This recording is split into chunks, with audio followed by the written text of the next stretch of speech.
नगे च सुरेन्द्रे च कौशिके पाद संस्पृशि निर्विशेष मनस्काय श्री वीरस्वामिने नमः।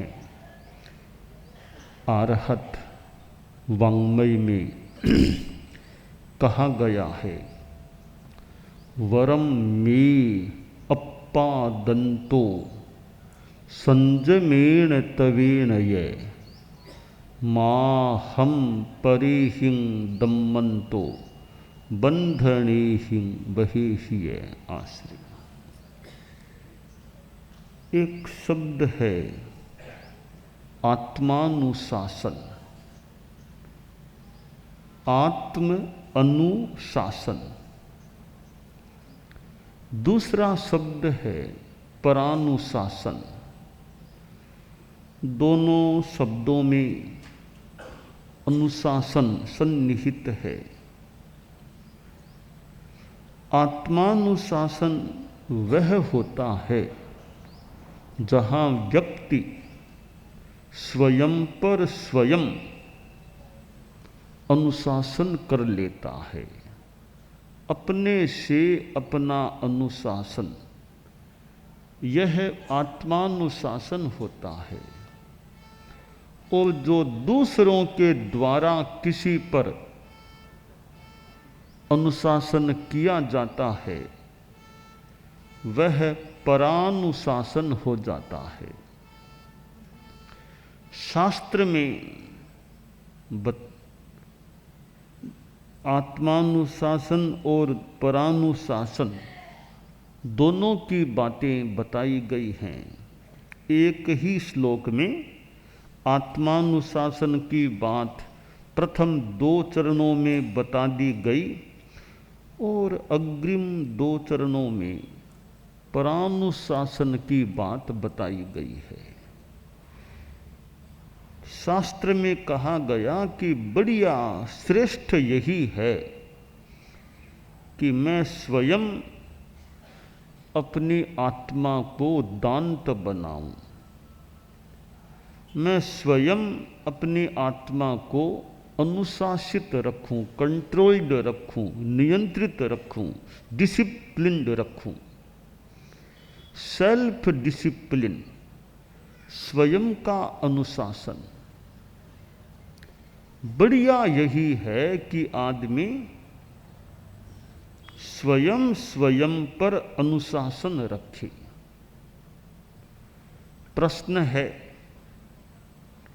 स्वयं पर अनुशासन किस रूप में रखा जाए और किस तरीके से रखा जाए? ये 2 प्रश्न हैं कि स्वयं पर अनुशासन करें कैसे, किस रूप में करें और करने का तरीका क्या हो, उपाय साधन क्या हो। यहाँ यह ध्यातव्य है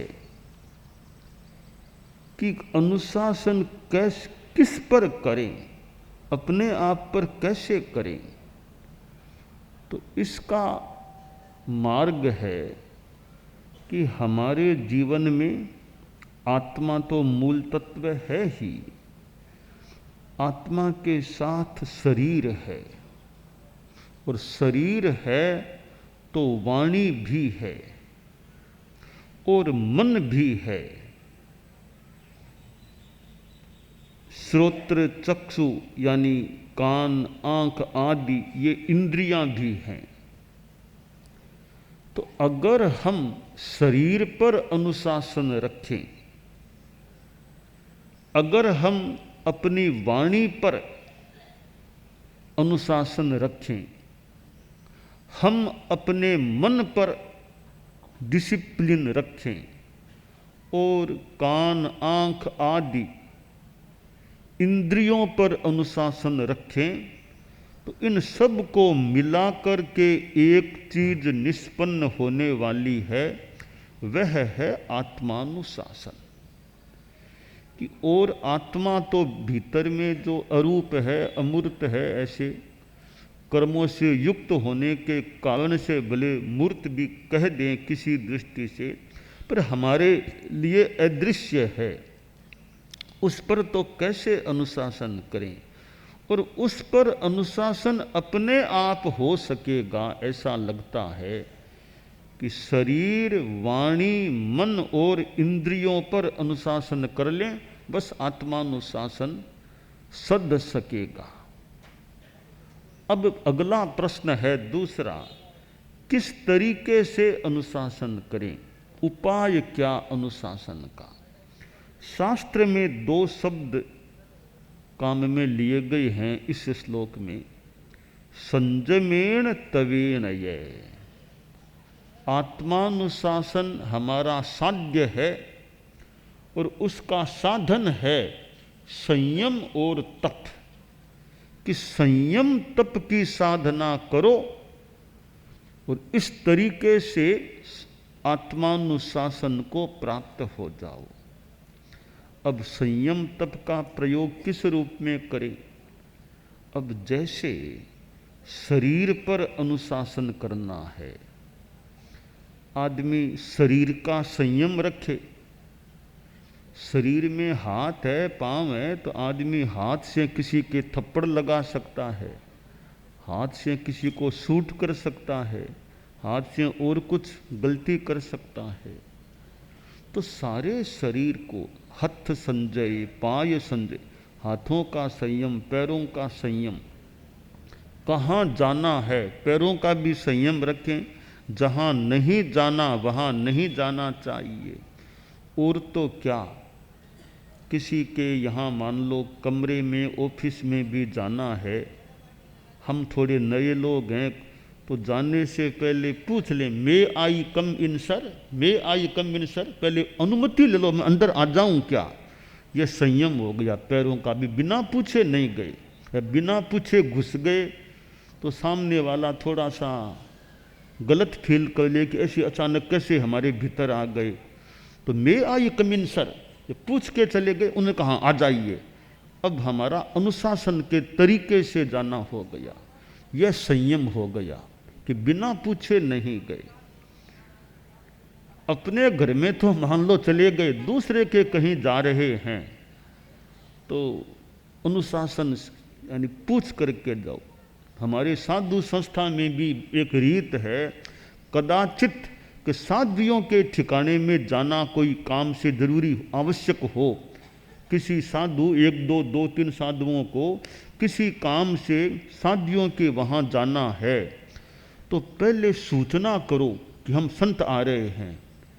या तो सूचना कोई गृहस्थ कर दे भी संत, वो भी मान लो नहीं है तो प्रवेश से पहले थोड़ी आवाज़ कर दो, खंखारा भी कर लो, ताकि साधुयाँ सावचेत हो जाए, फिर अंदर घुसना। ऐसे सीधा साधुओं के ठिकाने में सामान्यतया अंदर नहीं घुसना, आवाज़ करके जाओ, यह अनुशासन हो गया। तो शरीर और तप करें। अब शरीर है, अब थोड़ा भोजन का मान लो हम खाना खाते हैं, कभी एकासन कर लिया, कभी पोरसी कर ली, कभी फास्ट, कभी उपवास किया, यह तप भी हो गया। और एक हमारा खाने पीने का संयम भी साथ में तप भी हो सकता है। और तपस्या में देखो, थोड़ा ध्यान लगाओ, शरीर को स्थिर करके बैठो, ध्यान करो, यह तप हो सकता है। तो संयम और तप के द्वारा शरीर पर अनुशासन करो, गलत काम करना नहीं और तपस्या करना। अब दूसरी चीज है वाणी, कि वाणी पर अनुशासन करो। कैसे करें कि बोलना सीमित रखो, अनावश्यक मत बोलो, थिंक बिफोर यू स्पीक। बोलने से पहले सोचो, पहले तोलो फिर बोलो। तो आदमी को बाचालता नहीं करनी चाहिए कि वाणी हमें उपलब्ध है, बहुत अच्छी शक्ति है वाणी। कितने प्राणियों को तो अच्छी भाषा बोलने की शक्ति भी प्राप्त नहीं है, और हमें वाणी प्राप्त है। मनुष्यों में भी देखें कोई कोई को बोलने की शक्ति ठीक नहीं मिलती, वो मूक है, बोल नहीं सकता, सुन नहीं सकता। तो हमें तो जिनको बोलने की शक्ति प्राप्त है, तो अनावश्यक नहीं बोलना, किसी के बारे में फालतू निंदा आलोचना फालतू नहीं करना, यह वाणी का संयम है कि अनावश्यक मत बोलो, फालतू मत बोलो, यह संयम हो गया। अब अपेक्षा है, बोलना है तो झूठ मत बोलो, सच बोलो, कटु मत बोलो, मधुर बोलो, यह थोड़ा मान लो तप हो गया। तो संयम और तप से हम वाणी पर कंट्रोल रखें। तीसरी चीज है मन, कि मन का भी संयम रखो। हमारा मन चंचल भी रहता है, कितना इधर उधर जाता है, कितनी बातें, कितने विचार दिमाग में आ जाते हैं। हम चलते हैं, आपको मॉर्निंग वॉक करना है, आप 4 किलोमीटर मान लो राउंड लगाएंगे, घूमेंगे, तो 4 किलोमीटर में कितने विचार दिमाग में आते होंगे। यह मन की चंचलता है। हम भोजन करते हैं, 15-20 मिनट भोजन में लगते हैं, तो भोजन करते करते भी कितनी बातें दिमाग में आ जाती होंगी। हम लेटते हैं, तो लेटने के बाद भी कोई विचार यूं दिमाग में, वो बात। तो यूं हमारा मन एक बेवरिंग चंचलता युक्त रहता है।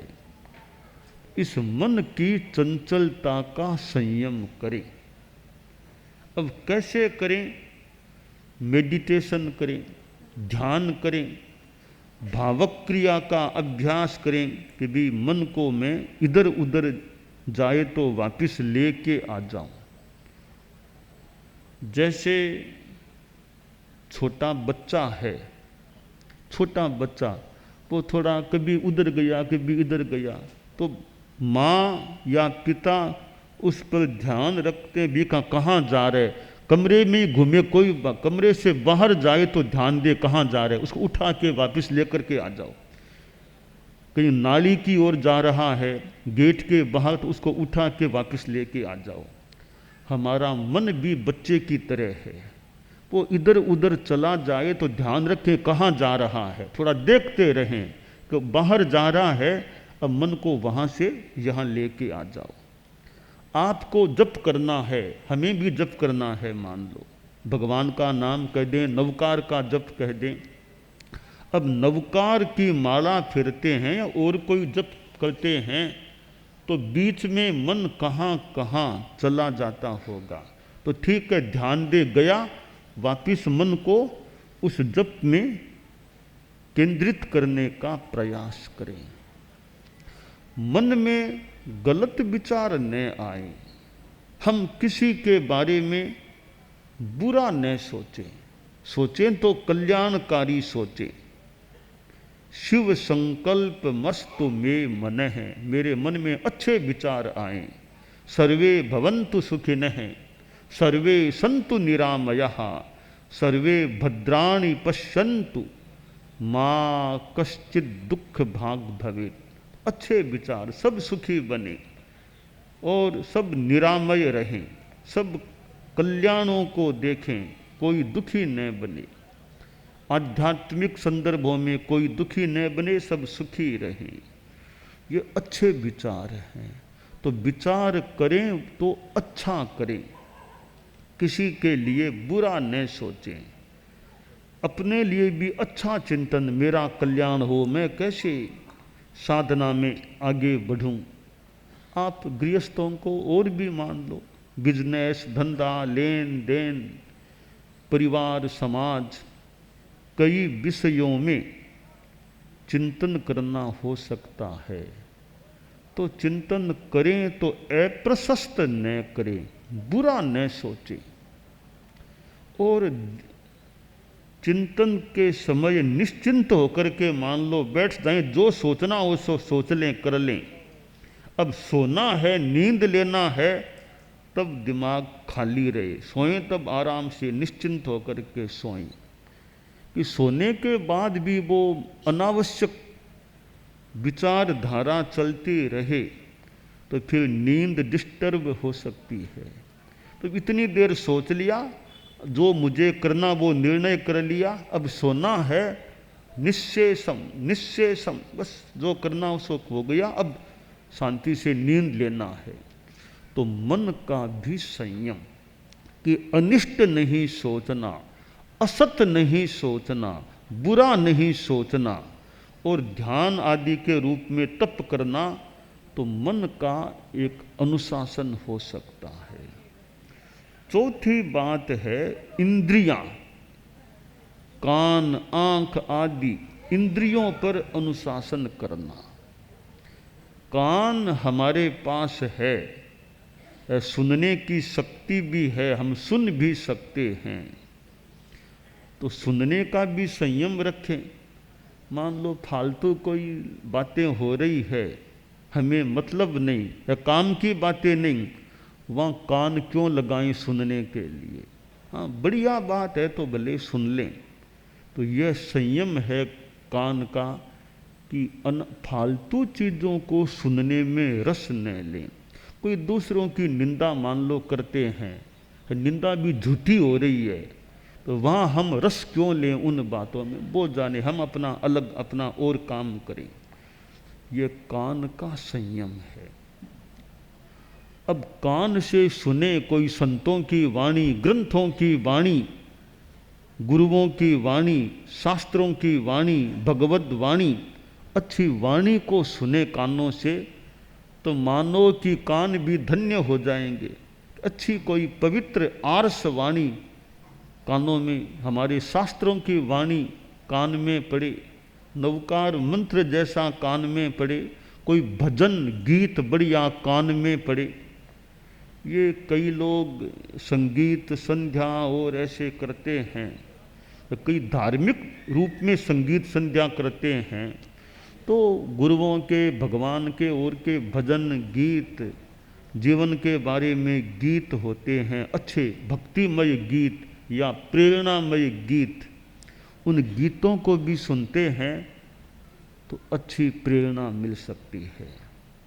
तो भक्ति के गीत और अच्छी प्रेरणा के गीत, कि जीवन अनित्य है, इस प्रकार की प्रेरणा के गीत, उनको सुने, हमें भीतर में अच्छे भावों का संचार हो सकता है। तो यूँ हम कर्णेंद्रिय, श्रोत्रेंद्रिय का संयम रखें, भक्तिमय गीतों को सुनेंगे, मन अच्छा जुड़ेगा, वो तप भी हो सकता है।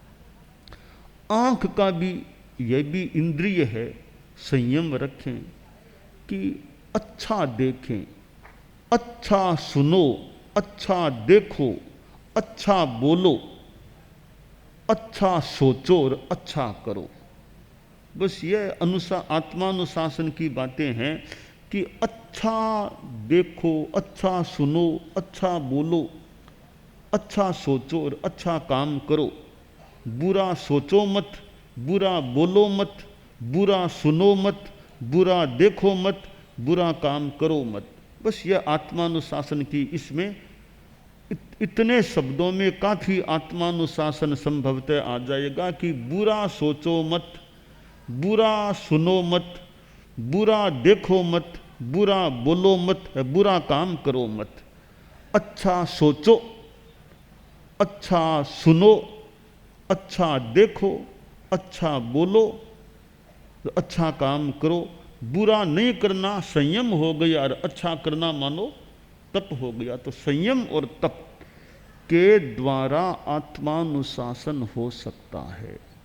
हम आँखों से देखें कि जो दृश्य देखने के लिए अच्छे नहीं हैं, उन दृश्यों को नहीं देखें।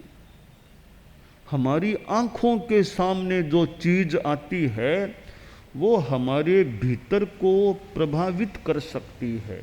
आप देखिए, मेरे सामने संभवतः आचार्य श्री तुलसी की वो वाक्य भी होंगे, फोटो भी है। अब अपने त्यागी और गुरु हैं, अब गुरु की फोटो देखेंगे, उसका मन पर क्या प्रभाव पड़ेगा। भगवान की फोटो आ जाए, मानो भगवान महावीर की फोटो सामने आ गई, भिक्षु स्वामी की फोटो आ गई, आचार्य महाप्रज्ञ जी की, जिनसे हम जुड़े हुए हैं, जो हमारे श्रद्धेय हैं, अब उनकी फोटो पर दृष्टि पड़ती है तो शायद कोई अच्छा भाव पैदा हो जाए। अगर कोई हिंसा की, मारकाट की और की फोटो आ गई तो उससे कोई अच्छा भाव आए। अच्छा यूँ भी कितने गंदे काम है, तो इस रूप में अच्छा भाव आए तो आ जाए, वरना वो दृश्य बढ़िया न भी हो। तो हम अच्छी चीज को आंख से देखते हैं तो भीतर में अच्छा रिफ्लेक्शन, अच्छे भावों के संचार पैदा हो सकते हैं। बुरी चीज का प्रभाव बुरा भी। आज बच्चे हैं और हैं, ये टीवी है, सोशल मीडिया आदि जो टेक्नोलॉजी की आधुनिक चीजें हैं, इनसे लाभ भी हो सकता है। अब टीवी आपके पास है, आप टीवी पर धर्म गुरुओं के प्रवचन, धर्म गुरुओं के प्रोग्राम वो भी देख सकते हैं। टीवी घर बैठे बैठे प्रवचन सुनने को और दृश्य देखने को मिल सकता है, तो टीवी से आपको वो लाभ भी मिल सकता है। टीवी में अनेक चैनल, अनेक चीज़ें, ऐसे दृश्य भी हो सकते हैं जो आध्यात्मिक दृष्टि से बढ़िया न भी हों। तो टीवी में आप क्या देखते हो, यह चिंतन का विषय है। सोशल मीडिया है, मोबाइल फोन आज इतना यह प्रचलित है, इसका उपयोग भी है, इसके फायदे भी हैं। Social media, mobile phone, computer, lab, ऐसी चीज़ें हैं, इनके अपने फायदे भी हो सकते हैं। अब मोबाइल फोन में भी आदमी कार में बैठा बैठा भी शायद लाइव प्रवचन सुन ले, मोबाइल फोन से बैठा बैठा सुन ले, अच्छे गीत सुन ले, लाभ हो सकता है। और ये मोबाइल फ़ोन से ऐसे ऐसे वैसे ऐसी चीज़ें भी कोई देखना शुरू कर दे तो नुकसान भी हो सकता है। और मोबाइल फ़ोन का एडिक्शन इतना नशा सा हो जाए कि रात के 11 बजे, 11:30 बजे, 12 बजे, बस ज़रूरी नहीं है इतना, फिर भी कई बच्चे लोग और मोबाइल फ़ोन में वो इतने खेल में और में लगे रहते हो सकते हैं जिसकी आवश्यकता नहीं। तो हम संयम रखें, इंद्रियों का भी संयम रखें। तो शरीर, वाणी, मन और इंद्रियां, इनका संयम करना और सदुपयोग के रूप में तप करना, इससे आत्मानुशासन निष्पन्न हो जाता है। वह आत्मानुशासन नहीं होता है तो कई बार दूसरे परानुशासन यानी पीटते हैं, मारते हैं, बंधन बांधते हैं कंट्रोल में करने के लिए, वो परानुशासन वांछनीय नहीं कि दूसरों को पिटाई करना पड़े कि तुम कहना नहीं मानता, पिटो मारो। स्वयं अनुशासन रखो, दूसरों को पीटना क्यों पड़े, बांधना क्यों पड़े। तो यह आत्मानुशासन हमारे जीवन के लिए एक महत्वपूर्ण तत्व है। हम इसका अपने जीवन में उपयोग करें। सेल्फ डिसिप्लिन, अपने पर अपना अनुशासन, रास्ते पर चलें, रास्ते पर आएं, गलत में नहीं जाएं। नशा है, फालतू चीज़ों की व्यसन है, इन चीज़ों से बच के रहें। चोरी है, छल कपट, धोखाधड़ी, इनसे बच के रहें। हम लोग 3 बातें बताया करते हैं, सद्भावना, नैतिकता, नशा मुक्ति। कि सद्भावना रखें। जाति संप्रदाय आदि अलग अलग हो सकते हैं, इनको लेकर दंगा फसाद, सांप्रदायिक उन्माद, मार काट, जो अवांछनीय चीज़ें हैं, इनमें नहीं जाना। सबके प्रति मैत्री भावना, अच्छी भावना रखना। और नैतिकता, जो भी आप बिजनेस, धंधा, लेन देन करें, उद्योग करें, उसमें ज़्यादा से ज़्यादा ईमानदारी हो, honesty, transparency, morality should be there.